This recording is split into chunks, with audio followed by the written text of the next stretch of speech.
All right, so I went to my favorite bookstore today. This was at the Puyallup Library, which is, they have a little bookstore in there called Friends of the Puyallup Library. And they take Venmo, and it's pretty awesome. It's some volunteers that run it. And I've only seen older ladies in there volunteering, but I've seen them in there a few times and kind of chatted up with them, but super nice ladies. And I don't know where they find all of these books. I know they're all donated, but some of these are actually withdrawn from the library as well. And I have a stack here, and I just, people do these like book or what do they call them? Haul, like a haul reveal, like they go shopping and then they'll just show what's in their shopping bag. So I was like, I'm kind of a book nerd, so that's what I'm gonna do, and I'm gonna try this out and see if it's interesting at all. I don't know. I've never tried something like this, but I figure I buy a lot of books this time of year, and kind of just had the itch for it all day. So I was like, I'm gonna just go buy some books that I feel led to buy. So how I go in there, how I buy is, I just have a few rules. The rules are, is it valuable? So, like, is the information valuable? I don't have very many, like, novel or just like fiction novels or fantasy or anything like that in my library. I do have some of that stuff, but if it's like historically significant. Um, just like having a bunch of fantasy novels and stuff is not interesting to me. But that's my first rule. Is it valuable? And is it something that interests me? And so those are kind of my two rules going into it. Oh, I guess I have a third one. Is it a clean book? And I mean clean, like physically clean, like is it like water damage or is it all dirty? Sometimes I run into books like that, and I always just have a fear that it's been sitting in somebody's bathroom, for years. And I'm like, yeah, I don't know if I want that book. So I usually pass on those. I do pass on those, I mean. But anyway, so those are kind of my three rules. Is it interesting, historically significant, and is it good information, and is it clean? So, anyways, I want to go through these books and maybe inspire you to go pick up some books of your own. Eventually, maybe someday in the next 50 years, books will not be as common, at least not printed books. But here we go. So, oh, the books also down at Friends of Puyallup, down at the Puyallup Library, $1 for paperbacks, and then I have a few hardcovers in here, and those are $3. All right, here we go. So Benjamin Franklin. I like these Signet Classic books right here because they're really like just to the point. There's nothing extra in these books, and um, I like the simplicity of these books. These are probably highly not collectible because there's so many of them printed. But and there's another one right there. Um, but anyway, so this is the first one, Benjamin Franklin, obviously historically significant. I do try to not buy doubles of books unless I really think it's a valuable book, then I'll give it away. So typically, if I find like some Malcolm Gladwell books, I'll just buy any Malcolm Gladwell book if it's in good condition. If I find him, because he's an incredible writer, and I can just give those away if somebody wants to borrow them or anything like that. So I have quite a few Malcolm Gladwell books, but here we go. So Benjamin Franklin, that's pretty cool. Autobiography and other writings. It's pretty clean. You can see a little bit of like aging around the edges. I usually check the year that these were printed as well. Although on a book like this, I mean, it's not really a big deal. This is probably like 1990 or something. Um, if you look on here, on I don't know what this page is actually called. Um, I'm sure there's a term for it, but the first printing of this was in 1961. And so that it says first Signet Classic printing. I don't see the print date. Oh, 61. Yeah, I don't know. I have to. Oh, look at the bottom too. Nor is the publisher receive payment for the strip book. Oh, that's cool. That's if there's no cover on it. Anyways, I don't know when that one's from. Maybe it's from the 60s. This is a cool one. Frederick Douglass, such an incredible story about that guy. I believe I have another Frederick Douglass book as well. Again, this is the Signet Classics right here. So what I like about this, this is his classic written by himself. So he was a freed slave that learned how to read and write. And this is just an incredible story. I haven't read it, I've only read about it. And this is the library edition. So this is what I was saying before, you can see Puyallup Public Library and then withdrawn right there. So that means that it used to be in the library, and you can see right here, it actually still has the barcode and everything they cross out, but the library editions, they cover with this like thick plastic, uh, like clear sticker stuff, and so this is protected. So the difference in, this is like really floppy. You can't really, maybe you can't tell through the thing, but this one's like in between, like a paper and a hardcover. It's a kind of a hybrid. They do that with the library ones, so they'll last longer, obviously. So that's cool. Um, this is a really cool book. Lincoln and His Generals. I love these um, books like this that are historically significant because it's such like I mean, this is specific to a topic, right? Lincoln and his generals, rather than just, Lincoln and the Civil War or something like that. This is specific to his generals, and so I really like finding books like this because I think it's cool to have some of these like niche topics. Like right now, wow, this is from 1952. It doesn't even look that old, man. This had to have been sitting on somebody's shelf or in a box for like 70 years because it literally looks brand new, and it's from 1952. That's crazy to me. I had to smell that one real quick after I found it was 1952. I like the smell of old books.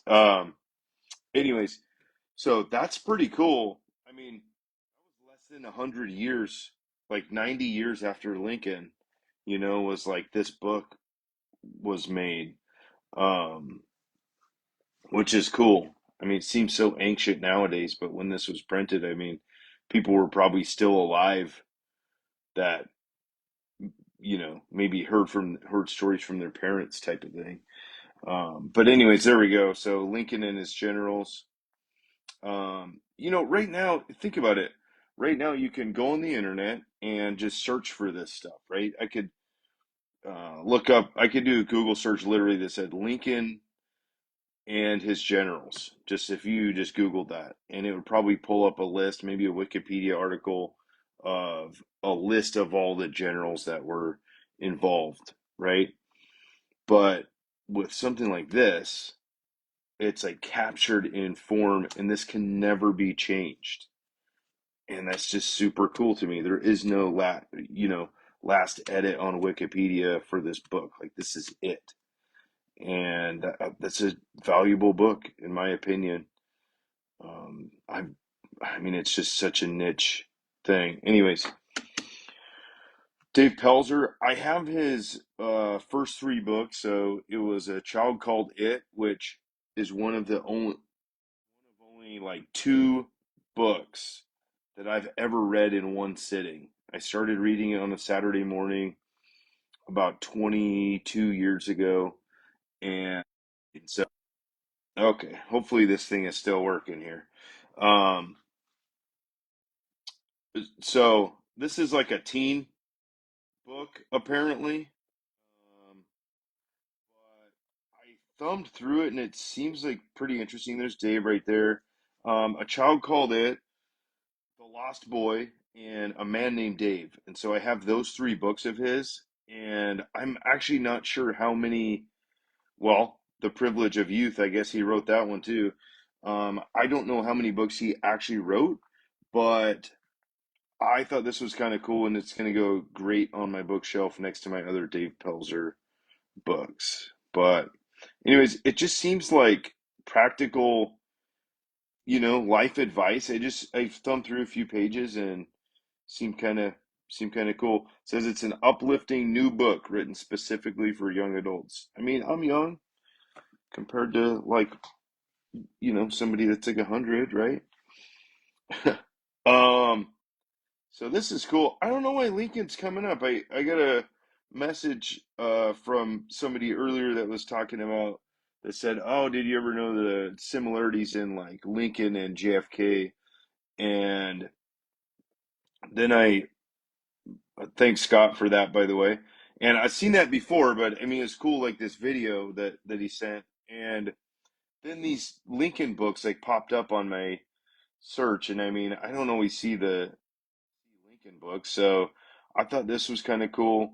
And this is another thing, New York Times bestseller. So whenever I see that, I give the book, a really strong look. But some of the books on the New York Times best-selling list are just junk books, though, in my opinion. So, but this one seems pretty good. Like again, this is like a niche thing. It's specific to some historical event that happened, and I think this is a valuable book to have in my library. So I picked it up. Um, this is cool right here. I love these kind of books. So the Last Wills and Testaments of the Rich and Renowned, and look, I mean, this book looks brand new. It literally looks brand new, and there's not a corner mark. I mean, except for that mark right there. So they drew on it with marker, probably because they were like getting rid of it or something. But these kind of books are just like so niche. I mean, it just has a bunch of stuff. Like some guy researched this, and these types of books, this is like what we're doing for YouTube videos nowadays. Like some guy, if I search real hard on YouTube, is probably made a YouTube video very similar to this. And this is like before, like someday we can look back and say, oh man, this was before we had to watch videos of everything, where we could actually read cool things like the last will and testament of wealthy people. So this is from 1991, I believe. Yeah, right there, 1991. And this is a first edition. Who knows if there was even a second edition, but I mean, that's just freaking cool. Like, these are the kind of books I love. Right when I see this kind of stuff and it looks brand new, I'm like, yep, it's going in the pile. So, I mean, I paid $1 for that. It's crazy. So, this is a cool one right here. I do have quite a few like business books, but again, right here, the classic bestseller. If I see bestseller on a book, I mean, take my money, man. I am an absolute sucker for bestsellers. And who knows if it's revolutionary and will change the way I do business. Probably not, but I don't know. I mean, and look on the back. I mean, it says $9. So this was sold at a used bookstore at some point. Somebody probably paid $9 for this and then gave it to the Friends of the Library, and I paid $1 for it. And that's awesome. And so, again, this is the kind of stuff that they're making YouTube videos out of nowadays. And now I have what they would, you know, what they're using to make a YouTube video in book form. And I think this kind of stuff is super cool. 2000. So this came out in the year 2000. Really cool, man. It's the year I moved to North Dakota in the Air Force, by the way. Innovator's Dilemma. The Go Giver. So I think I've heard of this book. Again, national bestseller. Always love these, man. The cover kind of reminded me of like like the Marine Corps or um, even the 48 Laws of Power, just like the red and gold really stands out to me. And I think that's probably what the intention is because it says a powerful business idea. So, um, but this is awesome. It has a author Q&A. I mean, this is just like, this is gold, man. And it's all about just like giving. I heard this thing earlier, this guy, Myron Golden, that I love. Hey, Chris. Um, this guy Myron Golden that I love to listen to, and he was talking about giving. Like that's the way to success is giving. And this whole book, and there's a bunch of books about giving. This is 2015 or written originally in 2007. This is a second or third edition here, but national bestseller, super cool. I freaking love books like this. Oh my gosh. Word mysteries and histories. The thing is, like, words are the intermediary between thoughts and the real world. And there's a lot of different languages, there's different ways that we use words, and words are alive. So words and language always changes. And if you don't believe me, look up new words. They're updated every year. The dictionaries are updated, and these are lexicographers. I think are their the experts that deal with um, words. Etymologists too are the people that are the experts on words that literally write dictionaries. But books like this, I love these kind of books, man. This is super cool. So it's just a collection of different things. Look, man, the feather mightier than the sword. Anyways, this is just like so cool, man. It's alphabetized. Um, I these are my favorite kind of books, probably. This I would consider a reference book, even though it's also kind of like an entertaining book. Like you could just sit down and read one of these and learn something and be better off than you were before you read it, and that's cool. These books too. So I like these historic ones that deal with. So look at this. This book is from 1970. I actually looked at this one. I think it's from 77. And if you think about how much TV has changed, dang, where was that? I know I saw a date here. Here we go. Where is this? 73 right there. 73. So think of how much TV has changed. I mean, look at these images from that until today, right? The effects of television on youth, on children and youth. So these are obviously people that have researched this, and this is a textbook edition. So somebody used this in college, and it's like all the information in here. In like 50 years from now, who knows if the information will even be available in 50 years? And so I feel like this is like a very valuable book, just for the information that's contained in there. I love finding books like this. I don't have a ton of like tech history books necessarily. I don't necessarily go out and look for these, but whenever I find books like this, I have a lot of books or quite a few books about the history of radio. Um, and I have movie history books. I just feel like this stuff is very valuable because, again, like words, media just keeps changing. So this is another reference book. I love these kind of more playful ones. It's like a more playful reference book, but it's like serious at the same time.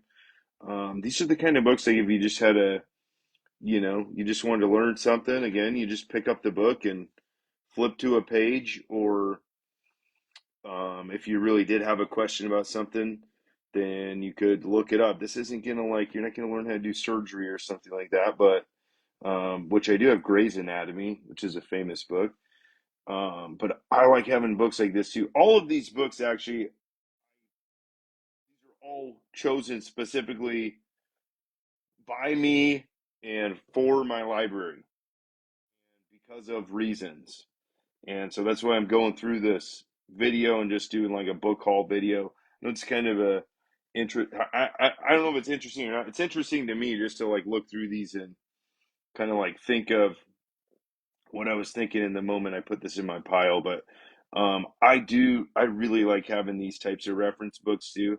I have a lot of books about like space and just all different subjects in science, which are like books like this. So I also like the books that are like, um, a thousand weird things in the world, like books like that, I think are really interesting because, again, somebody researched all of this, compiled it, put it in a book, and eventually, maybe, probably in the future, the internet might not be as easy to access, or at least information like we have today. I don't know, it's just a hunch. But, anyways, Anatomy 101. This is an interesting one, but look, number one best-selling author. Sometimes I look up books online too. I didn't on this one, but the cover right here is kind of cool. It's like a fabric cover. Um, but look at the title, Talking to My Daughter About the Economy. Obviously, this is like a book a parent to a child, right? So it's going to be breaking down a complex subject in a easy to understand way. A brief history of capitalism. Um, I looked at the back here on this one. Why is there so much inequality, right? And I was like, yeah, this is like a good book. Um, Probably looks like a fairly quick read. And it also, again, it looks brand new. So, so this is an interesting one. This came from Deseret. That's interesting because Jay Z Knight has had a little little cult following out in the Yelm area, and I think this is significant history for our area. I think it'd be super cool if this was autographed as well. Um, but this is maybe I look at this more as like a historical kind of book rather than something maybe it's not like totally useful, but I do like A State of Mind, My Story, because I feel like that, somebody that's like a cult leader that wrote a book about their own state of mind, like I think that's valuable. So, anyway, so I saved the best book for last, and my favorite one out of the whole haul, because I'm an entertainer. The New Icebreakers. Look at this book, and it's super old. I found this at the library. Look, Pierce County Public Library. It has a news clipping in here, and this is like gold, man. When I opened it, when I opened it, I saw there were like some markings. There's a embossed. It's embossed right here, and these are like probably my favorite kind of books. 1942. And I mean, it is crazy. This book is complete and unabridged. This is like so cool. Look at this. To those who create laughter in a world that needs more of it. 1942. This is literally World War II. The world is at war. And she writes this book. It's just like so cool, man. Look at this date right here. 1 April 1952, man. And I paid $3 for this thing. Look at this. This is so cool. And I'm just like blown away by this. I didn't thumb through it too much, but again, in going with my third rule here, or fourth rule, I don't know, like it is in such great condition. And this probably sat in a box for like years. Look at that. It's like painted over right here. Library number, I guess. I don't know. But, anyways, I'm super excited about this. Anyways, that's my book haul for today, and hopefully you thought it was interesting.